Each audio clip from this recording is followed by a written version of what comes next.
Ваша задача сейчас выдернуть один из моделей блузочек. Все как на конкурсе WorldSkills. Жеребьевкой 6 часов на задание. Перед участниками более 10 моделей блузок с воланами, рюшами, складками, с рукавами и без. Внести можно и свои идеи. Для Адели Хакимовой шить платье или костюм не проблема. В будущем хочет открыть свою дизайн-студию. А пока готовится испытать свои навыки на национальном WorldSkills. На региональном этапе у нас было платье, то есть которое вот на манекене представлены.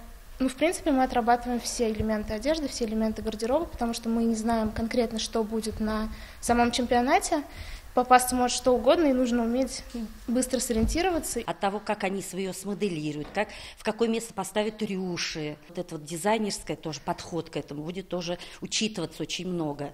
Большое влияние будет иметь. И, соответственно, качество в первую очередь, качество швов. Парогенераторы, цифровой контроль и доп. Освещение. Для участников современное оборудование. Все это значительно увеличивает скорость шитья. И такое платье участницы здесь создают всего лишь за каких-то 5 часов. Правда, на блузку уходит времени чуть больше. Вся сложность в воланах и окантовке. И такая скорость шитья зависит не столько от современных технологий, сколько от профессионализма. А цифровое моделирование в этом году на национальном WorldSkills впервые. Компетенция редкая. В столице республики Казанский колледж дизайна – единственная площадка, где учат моделировать в цифре. Виктория Малескова сейчас создает виртуальный макет платья. Из плюсов можно сразу опробовать цвета, поменять параметры, скорректировать ошибки и заранее увидеть результат. Сейчас это, так сказать, безотходное производство практически.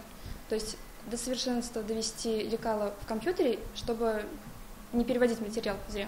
Испытают свои силы будущие модельеры уже в мае. Национальный этап WorldSkills пройдет в Казани. Лучшие отправятся на международный этап конкурса. Юлия Муратова, Ильшат Мухаметов, ТНВ, Казань.